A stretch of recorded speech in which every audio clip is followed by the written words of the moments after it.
What's going on, everybody? Welcome back. Episode 47 of the Sicko Sports Podcast. Thank you guys for being here as always. I know it's been a little while. New little setup, as you can see behind me. Got a new little setup now. Trying to make it look a little bit better. Trying to make the aesthetics a little bit better. I'm a little closer to the camera. Got a new lens. We're going to test this out. See how it's rocking. I'm in a new space, so I'm a little concerned about the audio. I came from being upstairs where there's carpeted floors to now on hard floors. This curtain behind me is supposed to be soundproof. There's rugs, pillows, couch. So a lot of stuff that hopefully the sound doesn't bounce off too much, but I can already hear the difference a little bit. I just hope it's just me, playing that in my head and it doesn't sound bad. Overall, it doesn't make the podcast sound bad because upstairs it really was a good sound having all of that kind of softness around me being on carpeted floors. So a little concerned about that, but besides that, we're going to keep it rocking, man. I do like the new setup. It's a little bit easier for me. I think it's a little more aesthetically pleasing. I don't think it's, as basic. I just felt like it was just too basic, man. It's just too simple. And I'm continuously trying to grow this. I'm continuously trying to grow and make this podcast better, week in and week out. Every single episode, I just want to make it look better, sound better, be better than the one before. So thank you guys for being here. Everybody that makes it through, thank you guys as always. To show your support, best thing you could do, like and subscribe if you haven't already. Share it with somebody, be a friend, tell a friend and let them know about the podcast. But here we are. It's Friday, March 25th, and there's a lot of stuff to get into, man. A whole bunch of stuff to get into. I want to start off with a bang. I want to start off with something that everybody is talking about, a topic that seems to really have the world in a bind. It really has everybody stuck to not knowing what the hell you can say, can't say. It's leaving, how do you not get canceled? How do canceled people not get canceled? Like, it is one of those situations, and you probably already know where I'm going with it. It's the Lia Thomas situation. If you don't know by now, then one, I don't know what you're doing on a sports podcast. But if you don't know by now, Lia Thomas, transgender athlete. She is a swimmer, born a biological man, transitioned. She's a female, and let's get that out of the way, okay? There's no, whatever you feel about the sport, the notion that like this is not a female, it's a man. Listen, if you go through transition and you take the steps that Lia Thomas has taken to become a woman, you're a woman. I have no problem saying this is a female. It is what it is. Now, how you feel about the sport, we'll get into it. How you feel about competition and fairness, we'll get into it. But let's get one thing right.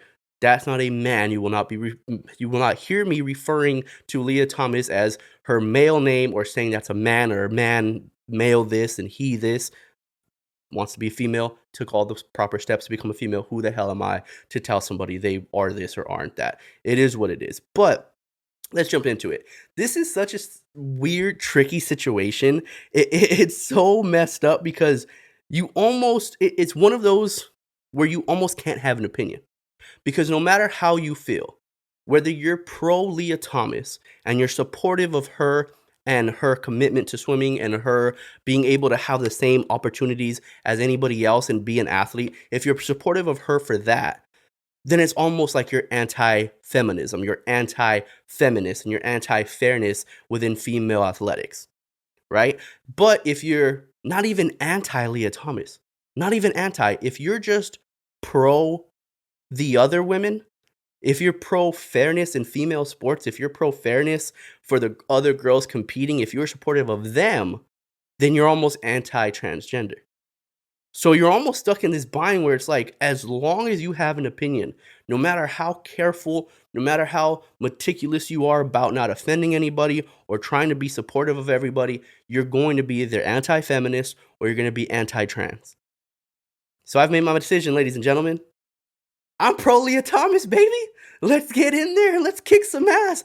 You know why? Because I'd rather be anti-feminist than anti-trans. Because for years we kept hearing about how girls can do everything just as well. While Lia Thomas is proof that no, you can't.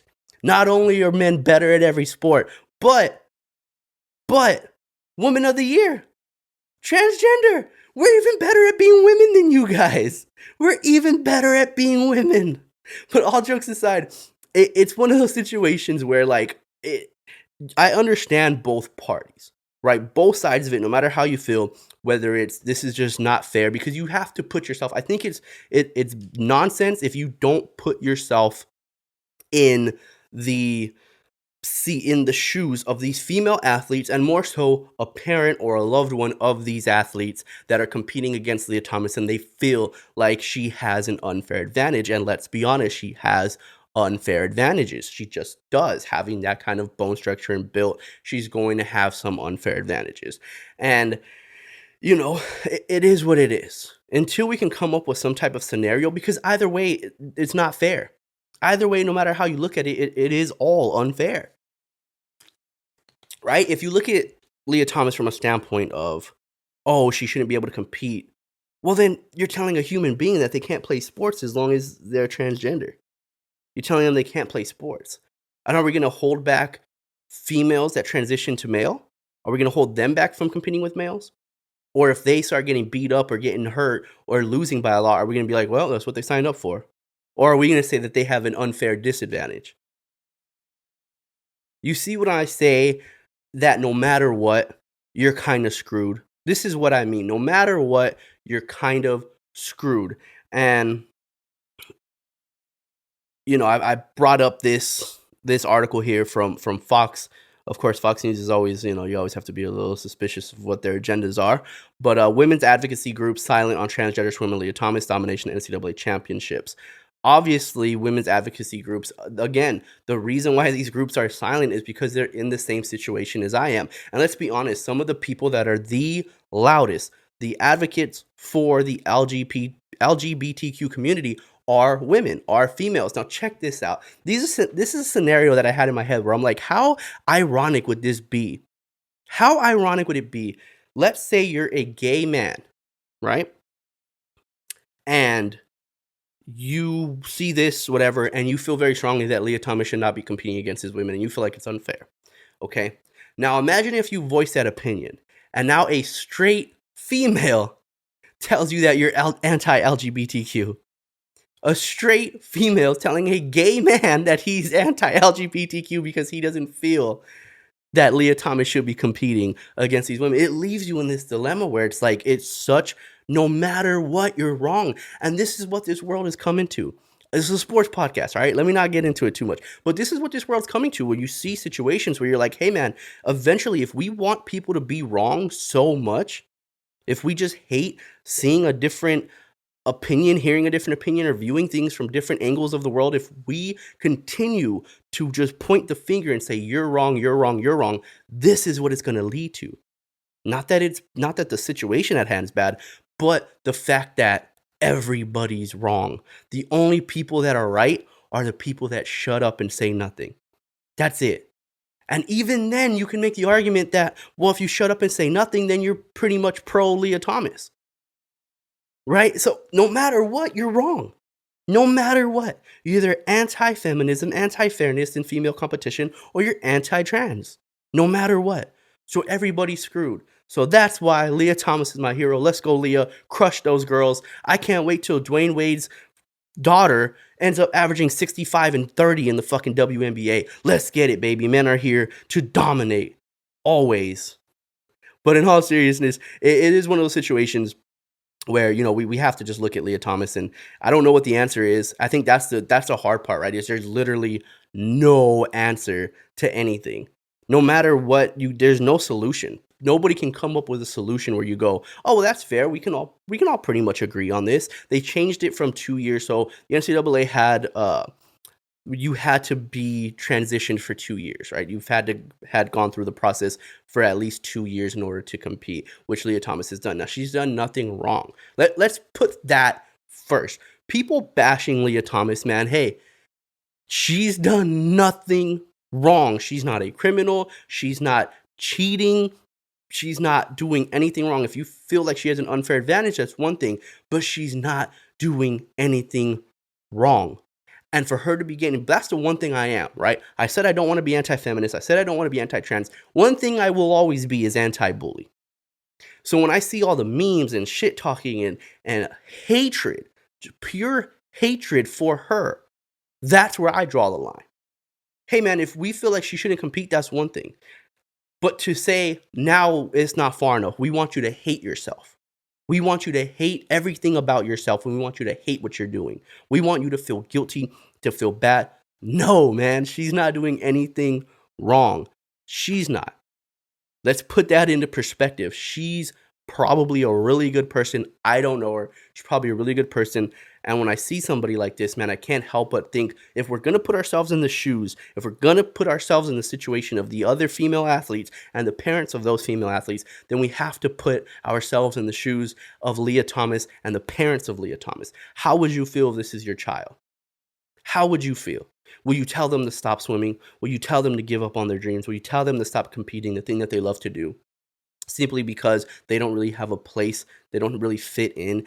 And you have to see them when they do compete and when they are doing this stuff, they have to see them get this hate. You know how many death threats Lia Thomas has gotten? The pure hatred for it. I don't understand the hatred. Let's keep it a buck, man. Let's keep it 100% honest. When the fuck did America care about women's sports? When did we give a shit about female sports? Katie Ledecky's the only swimmer anybody knows. That's who Lia Thomas getting compared to all the time. The greatest female swimmer of all time. When did anybody care about sports? When does anybody care about the WNBA? When does anybody care about any female sport out there? Even the U.S. soccer team. That's probably the one group, I guess, one team that can really push the envelope and say that they deserve more recognition or they deserve more pay and they got more pay and good for them. But even then, if they're not winning gold, no one gives a shit. Nobody cares. It is what it is because it's just not, we don't get to see it on the highest level, right? We don't get to see it on the highest level. At the end of the day, if you play basketball, if you're a female basketball player, if you're a female swimmer, if you're a female track star, whatever it is, at the end of the day, that is not the sport at the highest level. It has nothing to do with, some of it does. Okay, let's be honest. Yes, I will admit to the fact that some of it has to do with sexism, and some people just feel like I can't watch a girl play a sport, and that's a whole nother topic. Obviously, that's stupid thinking. But what it comes down to is people want to see the sport played at the highest level possible. And at the end of the day, when you have LeBron fucking James and Kevin Durant and Steph Curry, you're going to want to watch that instead of the WNBA. There's more cool shit going on. People are flying through dunking. There's more athleticism. The skill level is a little bit higher. They're taller, faster, stronger. That's what you want to see. That's what you're going to. Even in terms of fighting, right? The UFC probably has the best. If you look at it, the UFC as a sport is probably the best in the world when it comes to pushing forward female athletes, to having recognizable female athletes. Paid female athletes is the UFC, right? Amanda Nunes and Valentina Shevchenko and Rose Namajunas and all these females we know and we love and we cheer for them. We can't wait. I can't wait for these girls to fight. But they still can't headline a pay-per-view. There's a reason for that. Because even though we are huge fans of Rose, we're huge fans of Valentina, we're huge fans of Amanda Nunes, we're huge fans of all these girls. All of them. Right? I don't know, you're going to, it's not fair, Valentina's not champ anymore. I'm just saying, right? I'm talking about recognizable names. Ronda Rousey was that girl. They have such a hard time headlining pay-per-views because at the end of the day, it's just not the same. And if you have 10 female fights on a card, the odds of any of them being finishes, maybe a couple of them are going to be finishes. That's why when you have somebody like Valentina, it's like, oh shit, she's out here finishing girls. That's crazy. But you're still going to watch the male fighters. It's just more at stake. It's high. It's why heavyweights get what, and that's the good example of why it's not a sexist thing, why it's not female and male, and we don't want to watch females compete, and we don't know. Some people do. I know there's still a lot of people, especially like in fighting or boxing, that don't want to see a girl get hit. Again, different conversation for a different day. But when it comes to just what we want to see, it's why 125-pound male division isn't as hyped and isn't as talked about and isn't as popular as the heavyweight division, because there's more at risk, there's more at stake. It's holy shit, these guys can hit, man. Like any one touch can be a KO. That's why we tune in. We just want to see the superior sport. We want to see it at the highest level possible. And that's why America has never given a shit about female sports. And we have the best female athletes in the world. America has the best female athletes in the world by far. And we still don't give a shit about female sports until there's a transgender woman in the pool. Now we give a fuck. Now we care. Now we're up in arms. Now we are focused. Now people are pulling up times. Pulling up her old times when she was competing as a male, and oh, look at her difference between this and the record holder in the male division and her here in the female division and the record holder from Katie Ledecky in the female. We're pulling up records now. We're pulling up. When have y'all ever given a shit about swimming? Now we're pulling up records, and not only swimming, NCAA swimming. The only time I've ever heard people talk about swimming was when Michael Phelps and Ryan Lochte and Katie Ledecky were in the Olympics. This ain't even the Olympics. We're talking about NCAA swimming now? So for that reason, shit, it might be good. Because you know what I still haven't seen? What I still don't know? The names of the second and third place females. Who knows them? Leave them in the comments and don't Google it. Who knows the names of the second, third, fourth, fifth place female? When she won first. Obviously, she didn't win first. There was a lot of conspiracy about maybe she threw it. She deep down, she doesn't want that backlash. I want to compete, but maybe it'd be good if I didn't win or two. I hope that's not the case. I hope she really tried and these girls were just better. But it could be. How you don't know how you would react if you had this kind of hatred on you. You have no clue. So hopefully that's not the case. Hopefully that's not what happened. But if it was, then that kind of sucks, and we don't know where we go from there. Because then even the girl who won, it's like, do you even feel like a winner? And then and then people would be like, well, she should because Lia shouldn't even be in the pool in the first place. So, but my whole thing is like, I don't like it when we care about something because we're upset. If you didn't care about females swimming, don't fucking care now. You know what I mean? Like, we're going to care now.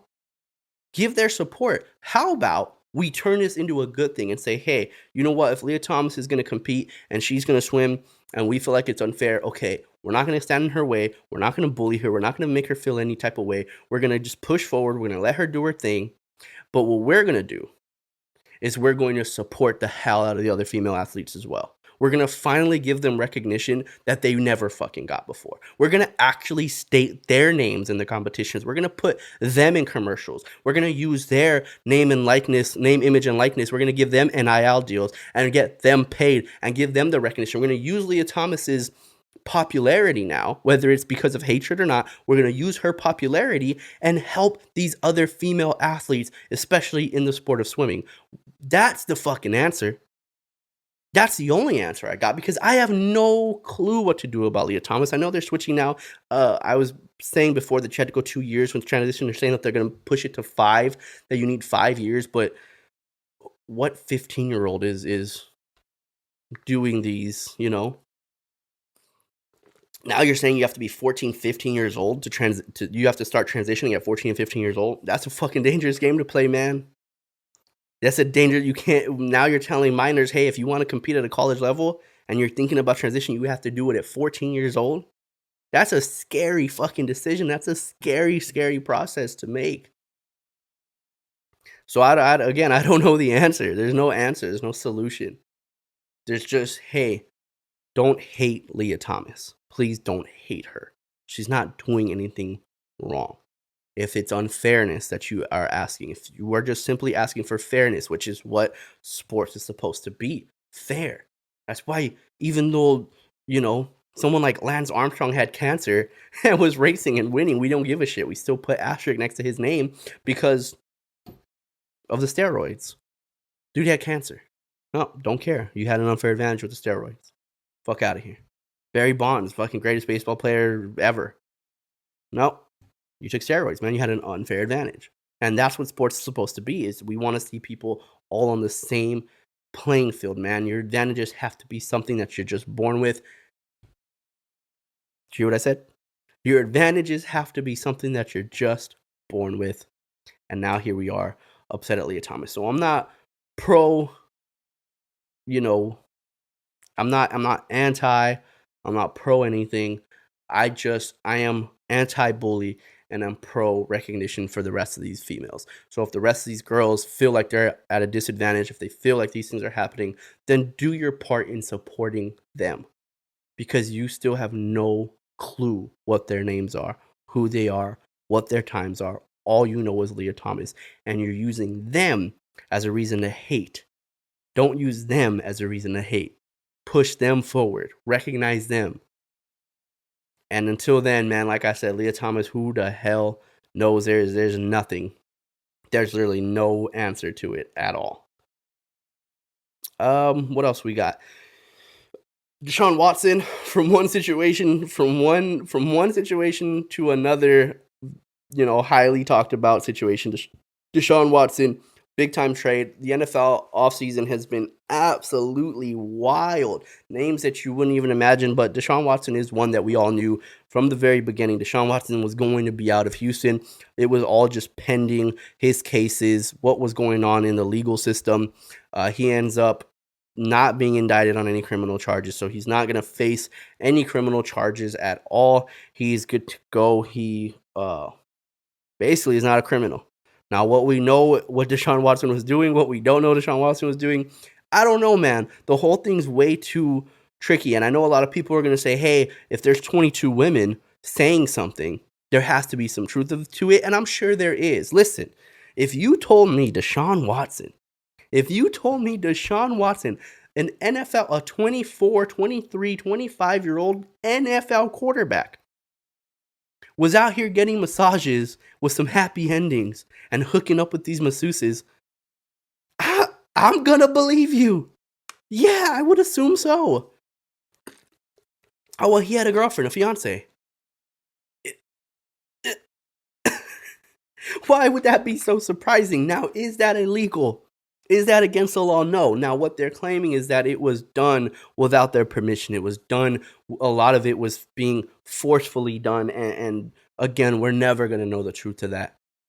There's just no evidence behind it. There's no messages. There's nothing. This is why this has been dropped. This is why there's no criminal cases here. There's no criminal charges being brought up against him, because you just won't know. A lot of the girls are saying that he's, would get a massage from them and he'd kind of hint towards some happy endings. It's like, again, why is that shocking? Now, if he forced you to do something you didn't want to do, so at the end of the day, if you didn't want to give him a massage, you could have stopped. And if he's hinting towards that and you're like, nah, fuck you, man, get out. Those are still options that could have been done. And if he's like, no, I'm not getting out, and he starts being aggressive and he starts doing these things, then those are different situations. Those are entirely different situations. But to just view Deshaun Watson as a criminal with no criminal charges, you can't view him as a criminal. If you want to view him as a perv, if you want to view him as a very sexually charged up man, maybe that's fair. But what are you going to do? Take his life away? He just never play again, never work again? Because you're trying to get some happy endings. Maybe he just needs to do some reevaluation of who he is as a person and become a better person. If you say, oh, he's not a great person, that's fair. If you're like, I don't like Deshaun Watson, I just don't like people like that, that's fair. But you cannot treat him like a criminal when he has no criminal charges. You can't do it. And he gets traded to Cleveland, of all places. This is the thing I don't understand about Deshaun Watson. You leave a bad organization in Houston, right? Houston was really, really bad. What Bill O'Brien did to that organization is going to go down in history. They were operating so poorly. And you're going to leave that. And you're going to go to Cleveland. That is a notoriously bad organization who never knows how to handle player personnel. Who can't ever fit pieces together. Every single time Cleveland has had some pieces that we think is going to work. They draft Baker Mayfield first overall. They get Jarvis Landry. They get Odell Beckham Jr. It all goes to shit. And they treat Baker poorly. They treat Odell poorly. They hate each other. They are both going to be gone. Now Odell already gone. Gets a ring. Shout out to him. Baker Mayfield about to be gone. Who the hell is going to take Baker? Who knows? And that's the organization that Deshaun Watson chooses to go to. Hey, man. Hey, that's not how about, with all the shit that you've been through, decide to go to a good organization that has been treating its players right, that hey, I'll be all right here. There's really good people in place, and they do a really good job protecting their players, and they do a really good job with their players, and their players love playing in this organization. Like, go to an organization like that. Cleveland? All right. But they do have a great team now, right? They have a really good team. Deshaun Watson coming over. They trade for Amari Cooper. So to see Deshaun Watson and Amari Cooper together is going to be freaking nuts. It's going to be absolutely nuts. And then where's Baker going to go? That's the big question. There's still teams that need a quarterback, and it just seems like the asking price for Baker Mayfield. And this is the funny thing about it, right? Because this is what Philly did. This is what the not the Eagles, should be better at letting you guys know when I'm jumping different sports here. The 76ers, the Philadelphia 76ers, whenever they decided to part ways with Ben Simmons, well before that, they made it very clear and obvious that Ben Simmons was not as good as advertised. The organization, the coaching staff of the 76ers made it very clear that they overpaid Ben Simmons and he is not good. That he is not as good as advertised. So it became very hard for you then to trade him.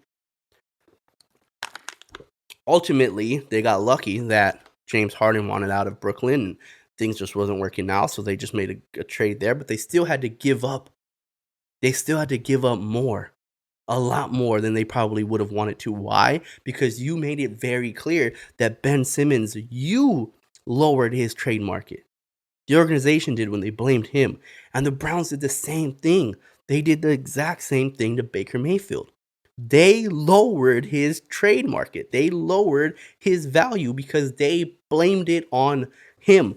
They don't give him a contract extension. They don't back him up. They make it very clear and evident. Odell's dad posts a video of how bad he is. The Cleveland Browns from within have lowered the market and the value for Baker Mayfield. So now you can't get a first-round pick for him. You can't get something back for him anymore. You're going to just have to let him go for close to nothing. You're just going to have to let him go, man. You're not going to get any real value back from him because you did everything you could to make sure that every team knew that he is not good enough to get them anywhere. Because what you told the league was, our team was ready to go. We had a championship team. We just had a terrible quarterback. Who the fuck is going to give up a first-round pick for that? Literally nobody. And then you look around the AFC West right now, you have to assume that the Super Bowl, whoever represents the AFC in the Super Bowl has to come from the AFC West. Has to. Russell Wilson to the Broncos. You still have Herbert and the Chargers getting even better and better. They just bring in Von Miller. You got the Kansas City Chiefs, which we'll talk about a little bit of big trade for the Chiefs. And then the Raiders, they bring in Devontae Adams to go along with Carr.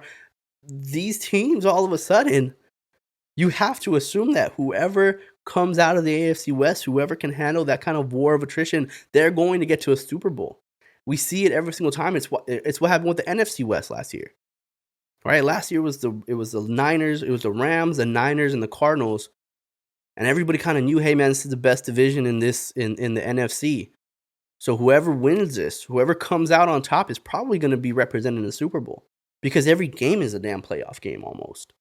They just have to go through so much of a tough schedule that when they get to the playoffs, it's like we've already been here. You look at a team like the Dallas Cowboys, and it's why people didn't have any confidence in them. Shout out to DeMarcus Ware. It's why a lot of people didn't have confidence in the Dallas Cowboys when they went into the playoffs, because it was like, hey man, you're playing against the Washington twice. Hey, you played against the Giants twice. And you played against the Eagles, who, they made the playoffs, but nobody really sold on the Eagles. Thank God there was a seventh team involved. But nobody sold on the Eagles. So those are the teams you beat twice. Now the season starts in the playoffs. Now you start, and they hadn't beaten a winning team that whole year. Like, that's why people were not sold on the Cowboys. I don't know if someone's going to fact check me. Oh, they beat the Patriots. Yes, yeah. I'm just saying. They didn't have a good record against winning teams last season. So when the Cowboys went into the playoffs, nobody gave them a chance. Nobody said Cowboys can make it to the Super Bowl. Because we just hadn't seen it. There was no evidence. When you look at a team like the Rams or the Niners, it's just like, dude, they're beating each other. When you get into the playoffs, it's like, all right, we play a tough team every damn week. Like, this is just another tough team. And especially in the Rams situation, it's like, well, we fucking got to play the team that we play twice anyway. You know what I mean? Like, who cares? But the AFC West absolutely sagging up. The Chiefs, I think, made the smartest. Like, Von Miller going to the Chargers is a big deal. The Broncos being able to land Russell Wilson is a very big deal for sure.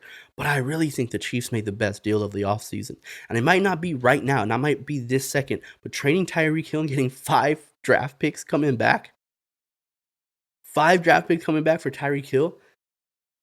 I think they made the move of the offseason. And I know Chiefs fans are going to be angry because, you know, you want to see Tyreek Hill.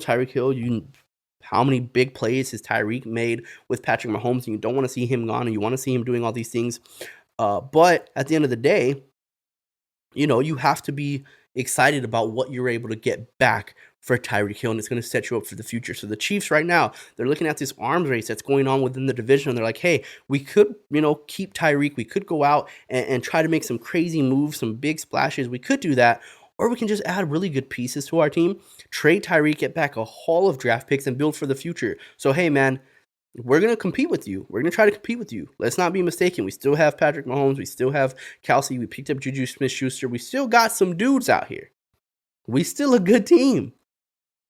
But if you guys are going to sell out for the next 2-3 years to beat us, okay. But let's see who wins this.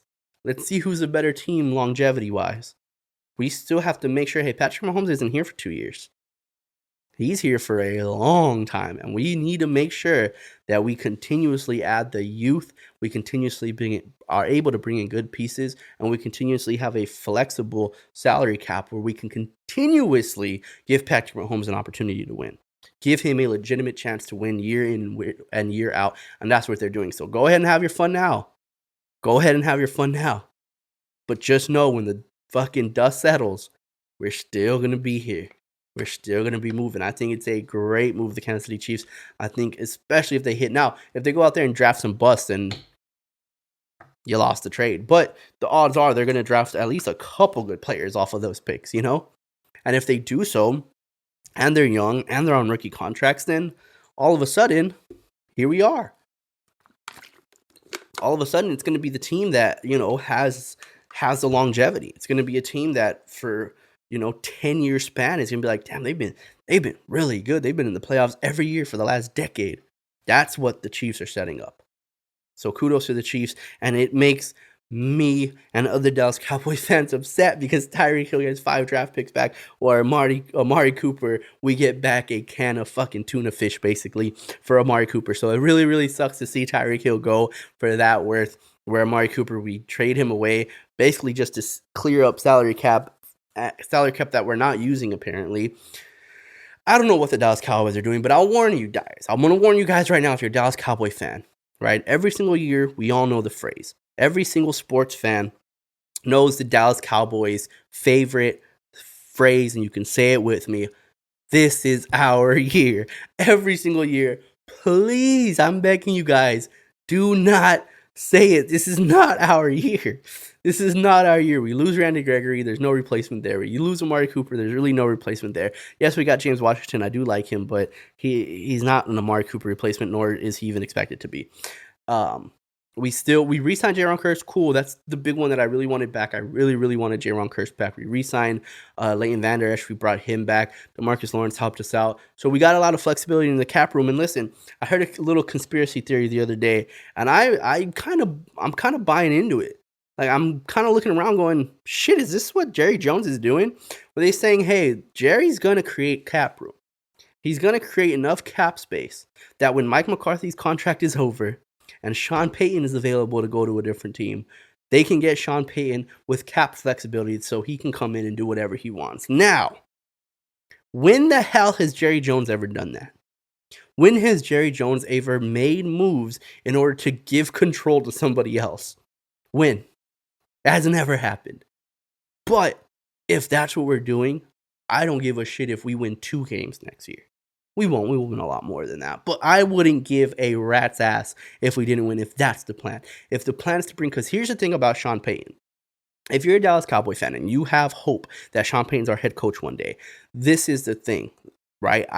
No matter who is in charge, as we know Jerry Jones is in charge, right? No matter who's at the helm at the head coach position, we know Jerry Jones makes the decisions. He calls the shots. He's the one that does all these things, right? We know this. But Sean Payton, the reason why I would feel so excited. It's even beyond his ability as a head coach, which we know he's a great one. It's beyond that. It's because Sean Payton is not the type of guy that's going to run game plans through with his owner. Sean Payton is not the type of guy that's going to look at Jerry Jones and abide by everything he says. Sean Payton is not the type of guy that you go up to and say, hey, if Zeke's good to go, you play Zeke. Hey, let's get 88 the ball. We got 88. We gave him that jersey number for a reason. We need to make sure he gets the targets and he leads our team in receiving yards. Sean Payton don't give a fuck about any of that. Sean Payton will backhand Jerry Jones. Hey, man, you're not the head coach here. You can't make decisions on who plays, who does it, who we target, what our game plan is. Shut up. Write the checks, make the money, and shut up. So if Sean Payton were to ever get hired, I don't know why on God's earth he'd want to. Who the hell would want to coach under Jerry Jones? But if he did, it would give me so much enthusiasm because I would believe that he did it under the conditions of you stay the hell out of my way. I'm in charge here. So if he's clearing up cap room to bring Sean Payton in, that could be an understanding between the two. Give me cap space. Give me an ability to be flexible with the team and be able to add in whoever I want, re-sign whoever I want. Give me that ability to have complete control over the roster. If that's what's happening, I don't give a shit about the next 2 years. Oh, well, we ain't winning anyway. Not with the roster we have on deck. I mean, unless these rookies are all absolute studs, but we're making no moves in the offseason.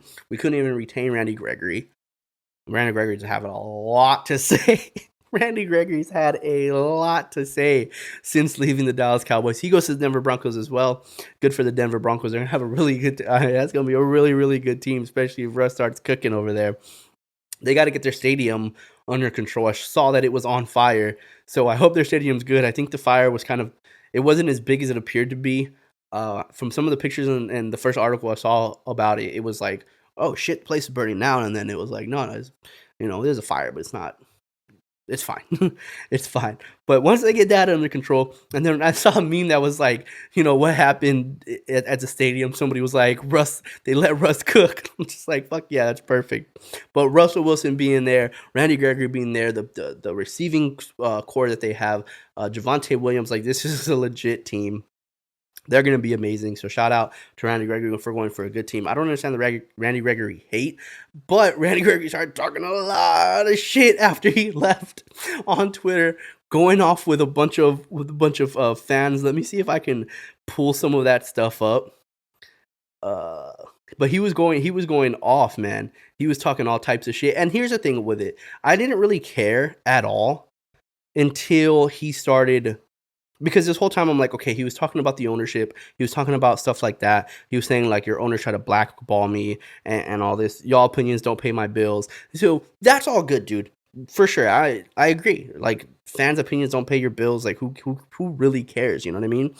Tweets and replies. Who really cares? Because they don't. Like they don't pay your bills at all. You should be able to do whatever you want to do.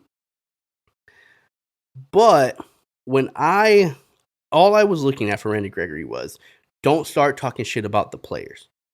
Like, whatever you say about the ownership, about Jerry or Stephen Jones is cool, whatever. Whatever you say about the fan base, and, he said that it's a toxic fan base. It is. I've always called it, I'm a Dallas Cowboy fan, and I've always said the Dallas Cowboy fan base is the worst fan base in all of sports. Between the Dallas Cowboys and the Los Angeles Lakers, those are the two worst fan bases in all of sports.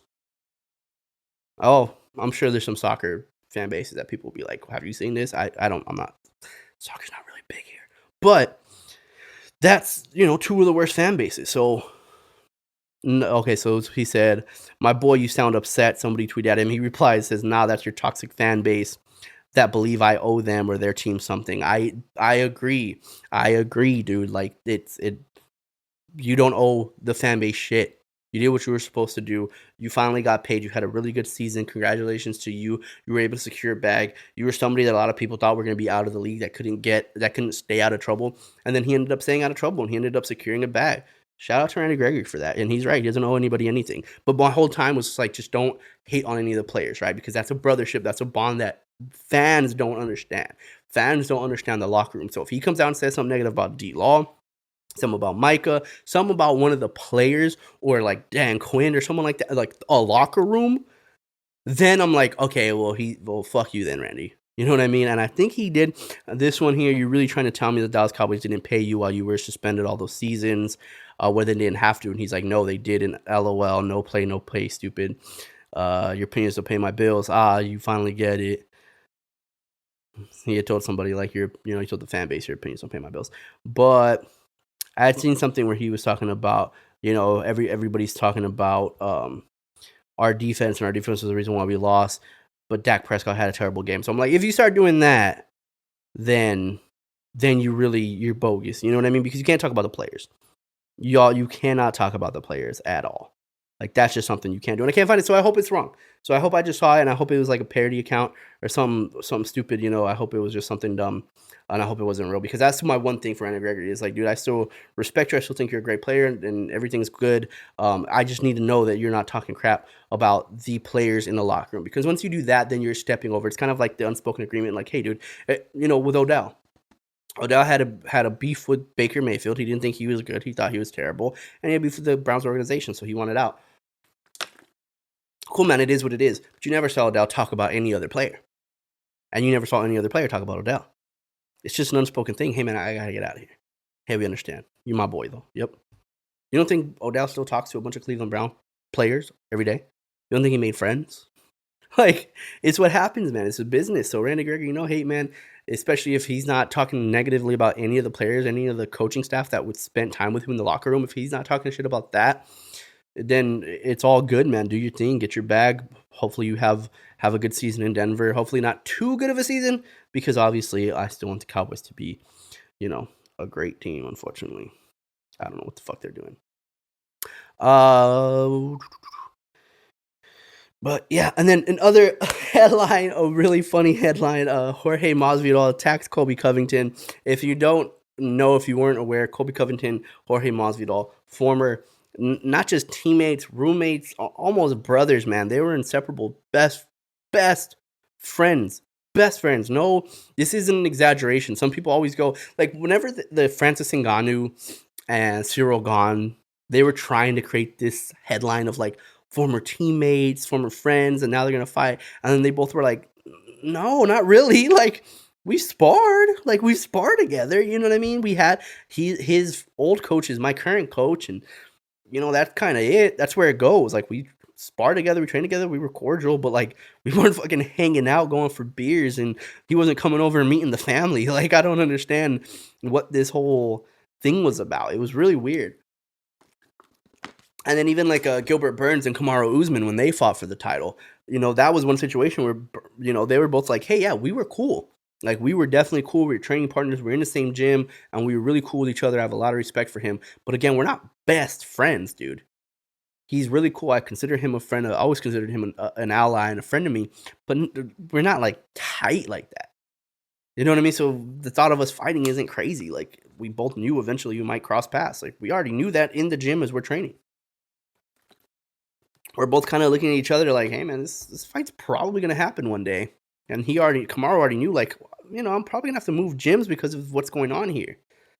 So it wasn't that situation now, though. Masvidal and Covington situation, 100% best fucking friends. Best friends, roommates, inseparable, training partners on the same team at America Top Team. This is a situation where you goes from best friends to worst enemies.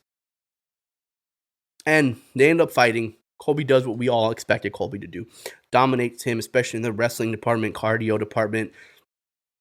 Just an onslaught, nonstop pace. Masvidal dropped him, I think, twice in the fight, which, the fight went exactly how you would expect. Masvidal's going to land the bigger shots on the feet. If Masvidal lands one clean, he's probably going to drop Colby. But Colby's always had a real... This is the thing about Colby, man. People don't give him enough credit for it. The dude has had multiple opportunities now. In Kamaru 1, Kamaru 2, and Masvidal, he's had multiple opportunities to go ahead and pack it in. So he's been fucking rocked in all three of those fights. And not only does he not pack it in, he ends up winning rounds after. Every time he gets dropped, he ends up winning the rest of that round. Every time he gets dropped, he wins the next round. Like, people need to give Colby Covington credit for that. Now, here's the situation, though. Colby dominates. Colby wins. Masvidal drops him. It goes exactly how we imagined that fight. If we could picture, if we could just dream up a scenario and write a script for a 5-round fight between Jorge Masvidal and Colby Covington, it would turn out exactly the way it turned out. And Colby dominates, Colby wins. They start talking a bunch of shit still. The problem is that Colby had said some pretty outlandish things about Masvidal in terms of his religion, in terms of politics, but in terms of family and kids. You know, calling him a deadbeat dad, and, you know, a kid may not be his, and Colby saying that he, you know, Masvidal's ex-wife, you know, is it like he was going too far. Way too far. And Jorge told him, I don't care about this fight. I don't care about the octagon. Anytime I see you, anytime I hear of where you're at, I'm pulling up and it's on sight. No words, no talking, just me coming at you. He told him this. He told us this. And if we know anything about Jorge Masvidal, is that when he says it's on sight, it's on sight. I don't know why we're acting surprised. We act like Jorge Masvidal, listen, the UFC is getting into this real weird scenario. Like, it's getting into this real weird situation of like this like D1. It's a whole lot of D1 wrestlers and former kind of Olympic trial. It's like a lot of Olympic wrestlers and D1 guys and different. It's being viewed as really a sport now, so more than ever. Where before it was, this is a fight, dude. It's people that want to fight. It's people that want to punch each other in the face and hurt each other. That's what this is. Now it's turning way more into a sport. It's jiu-jitsu practitioners and a whole lot of wrestlers, and it's a sport. It's a complete sport, which I love. Don't get me wrong, I love it. But we can't be surprised when a fighter, a street fighter, a brawler, a dude from the hood who is all about that action, does exactly what he's been saying he's going to do. I don't know why we get surprised about that. How did Jorge Masvidal become so beloved? How did he get so popular? Every single time Jorge Masvidal fights, you see the exact same clip of him with Kimbo Slice pulling up, coming out of a car at 17, 18 years old, hair tied back, let's go, starts immediately throwing shots. 17, 18 years old kid, pulling up and fighting for scraps. That's where Jorge Masvidal comes from.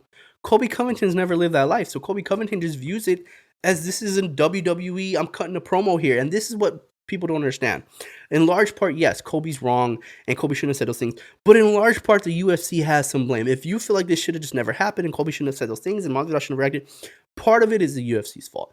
And the reason I say that is because the UFC threatened to cut Colby Covington even though he was winning.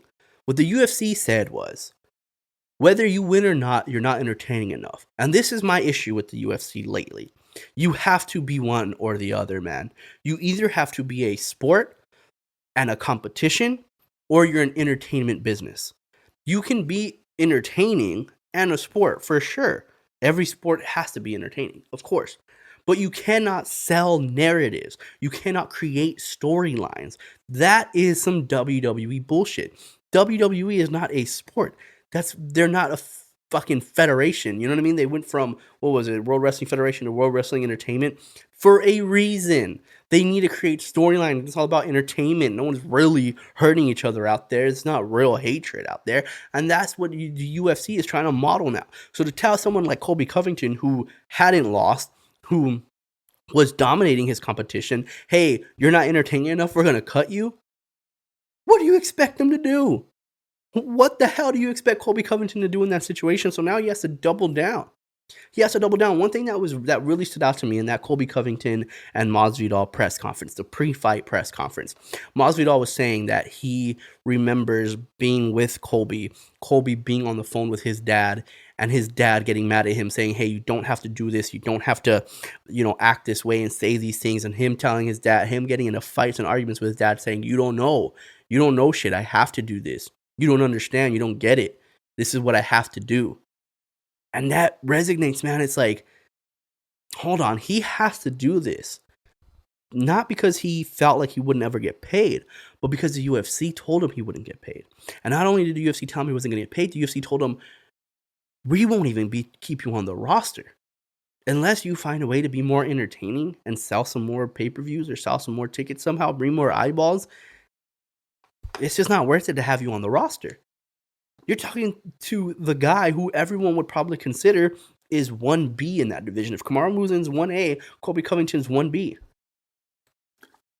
So yeah, man, this situation in some part is on the UFC for having to create this narrative and forcing people to create this type of storyline instead of just being what they're supposed to be, which is just a fucking sport. You have entertainment. You telling me that Colby and Kamaru Usman's fights weren't entertaining? It didn't have to be. Those fights were good because the fights were good, not because they were getting into this fake beef where afterwards Colby's like, hey man, it's all respect, and I just had to try to sell tickets for you. He's like, yeah, I know, it's all love. Like, we didn't need all the extra shit. The fights were good because they were the two best in the division. That's entertaining enough. But it is what it is. Jorge Masvidal sneaks up on him at a steakhouse, runs up on him, sucker punches him in the face, takes off. And then the cops get called. Colby Covington, I don't know what people, again, Masvidal has let us know very early and very often who he is. Him sneaking up on Colby and punching him, sneaking up and snuffing him out, that should not be surprising. Colby Covington cooperating with the police, pressing charges on Jorge Masvidal, also should not be surprising. Colby has told us from the very beginning he loves law enforcement. He gonna snitch. Like, we've known this from the beginning. He's gonna press charges. We know this. We know this, man. This is not something that is shocking to us. Jorge Masvidal is going to Colby Covington is going to press charges. We know that. Let me see. Right here, Jorge Masvidal pleads not guilty to charges in alleged assault on Colby Covington. Court date said this from MMA Junkie. Shout out MMA Junkie. They do really good shit.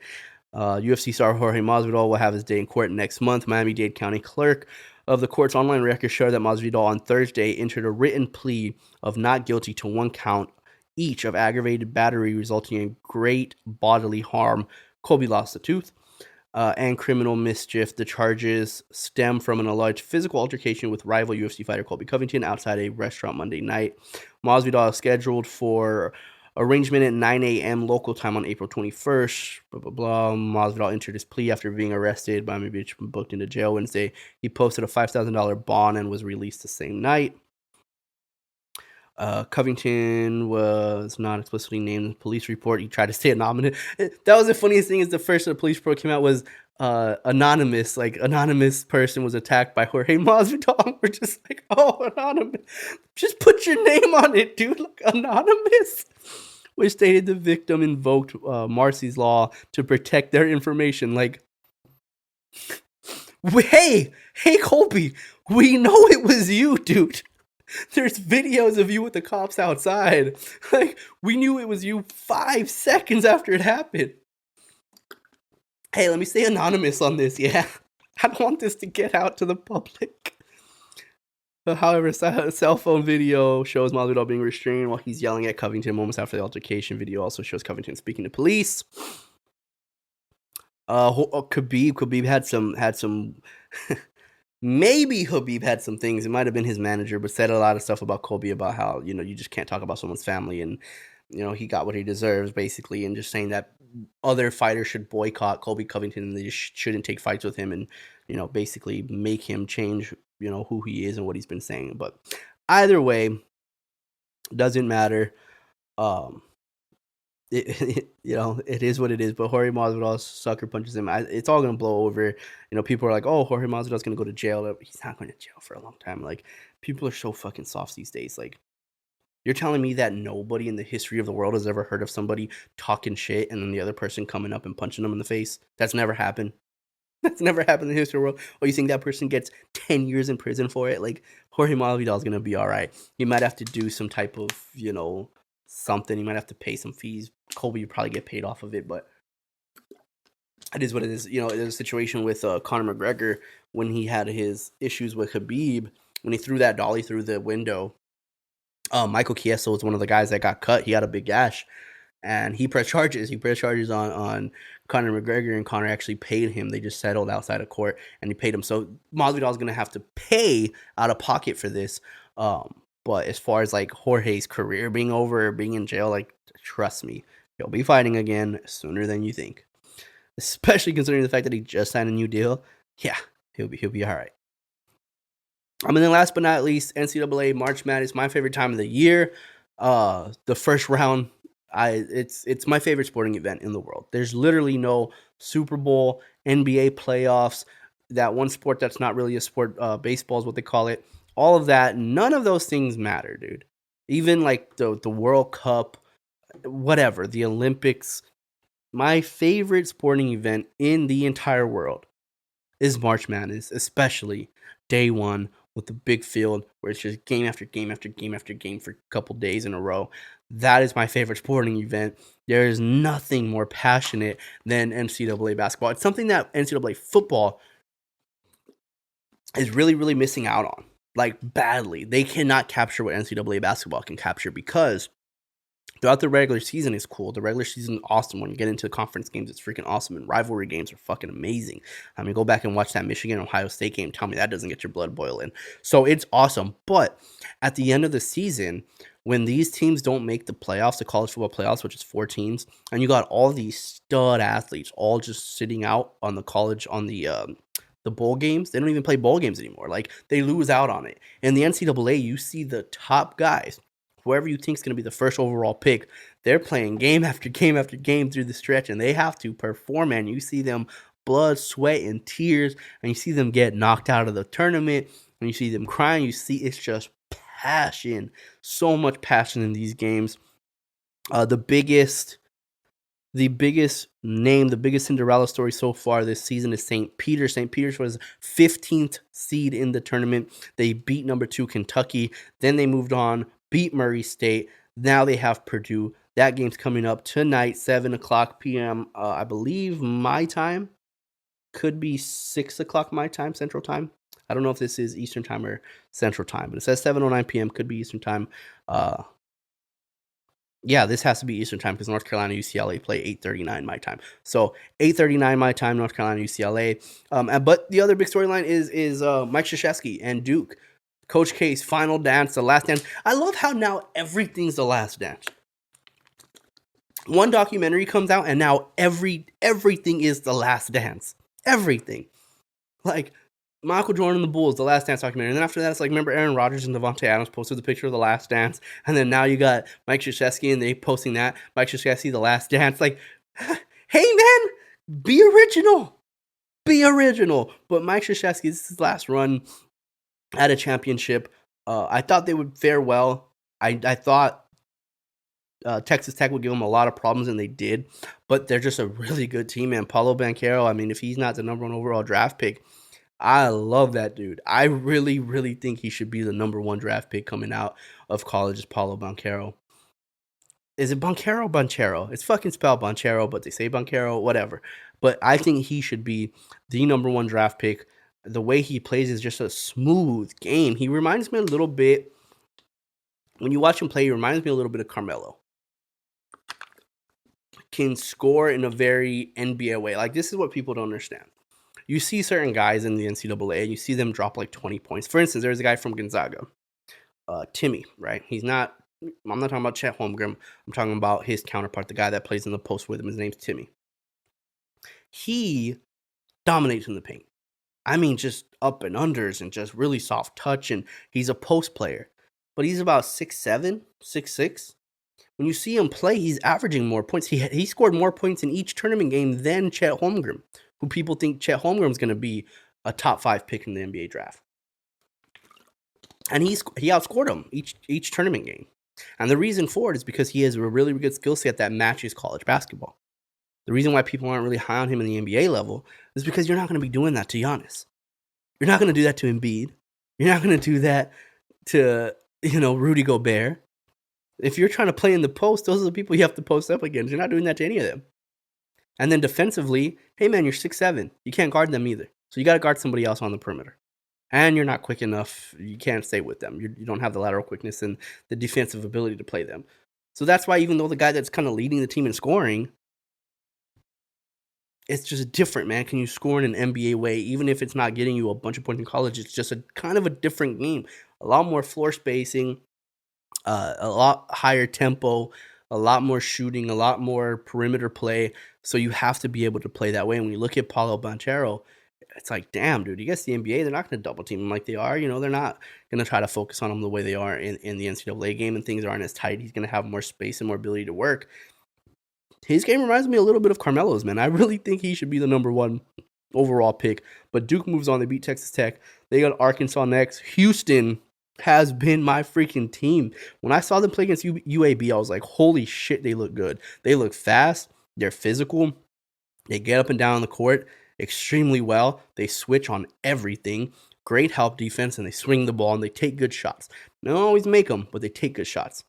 And when they beat UAB the way they beat them, I was like, damn, it's a really good team. When I saw them play against Illinois, the way they were playing against Illinois, the ball movement and just the ferocity, I was like, good God, this team is amazing. And I remember I called my pops.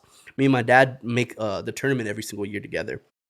And I called him and I was like, hey, Arizona needs to watch out. Houston looked really, really, really good against Illinois. And he was like, yeah. And I was like, yeah, they looked, the way they were playing defense, the way they were sharing the ball, the type of intensity that they're playing with. And they did the same thing to Arizona. They knock off the number 1 seed. Houston plays Villanova. And I'm going to tell y'all again, Villanova better watch out. Villanova has been playing really well. Villanova's defense has been playing really well. They're a really good team as well. They held Loyola to 41, held Ohio State to 61, held Michigan to 55. So that's going to be a really good game. This could be the scenario where Houston's run is finally over against Villanova. Villanova's a really, really good team. But, man, if Houston could just keep capturing, if they can keep bottling what they've had these last couple games, that is a very good team. Kansas, Providence, they play next. Iowa State and Miami. The winner of those 2 games will see each other in the Elite Eight. North Carolina, UCLA, Purdue, and St. Peter's, those winners of those 2 games will face each other in the Elite Eight. So I'll be back Monday. There, I know there's a lot more NFL talk going on. NBA is in full effect. We're approaching the playoffs, so I got a lot of NBA talk as well. And then an update on March Madness as the Elite Eight would be made already. And then head into some UFC talks all coming up next week. But Monday, we will probably recap UFC Fight Night. We will talk more in depth about the Elite Eight and some of the NFL trades. Wednesday, we'll jump into a lot of NBA stuff that's going on around the league. And then Friday, some more football, and then get us ready for the next UFC pay-per-view. So thank you guys for being here. I hope you like the new setup. I hope the sound quality is good. Man, I'm going to be really disappointed if it's a big drop-off from what I'm used to doing. But anyway, it's the new setup, man. It's what we're going to be rocking with. It's what we're going to be doing. Like I said, I hope you guys love it. I like it. I think it looks pretty dope. I know I'm not looking at the camera right now. I'm kind of looking around. I have a screen here. But I think it looks good, man. I think this is what we're going to rock with for a while. But thank you guys as always. Be a friend, tell a friend, share this. When you see it on when you see me post stuff on Facebook and Instagram, Twitter, stuff like that, share those for me, man. That's the best way you can help out.